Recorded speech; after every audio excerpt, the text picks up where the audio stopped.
আসসালামু আলাইকুম এভরিওয়ান। এই যে দেখেন এখন শীতের মৌসুম, শস্যর আবাদ করা হয়েছে মাঠঘাটে। কী পরিমাণ শস্যের ফুল, মৌমাছি মধু সংগ্রহ করতেছে। বিশ্বের ভিতরে শস্যের ফুলের মধু সবথেকে খাঁটি, সেই স্বাদ। এই যে শস্যর গাছ, প্রচুর পরিমাণে ফুল এসেছে, বাম্পার ফলন। এটি হলো শীতের আবাদ। মৌমাছিরা মধু সংগ্রহ করছে।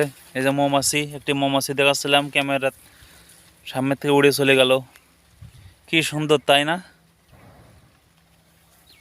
ভিডিওটি ভালো লাগলে ফেসবুক পেজটি ফলো করে দেবেন, আর ইউটিউব চ্যানেল থেকে দেখলে ইউটিউব চ্যানেলটি সাবস্ক্রাইব করে দেবেন প্লিজ। ধন্যবাদ। আসসালামু আলাইকুম। আপনারা সবাই ভালো থাকেন।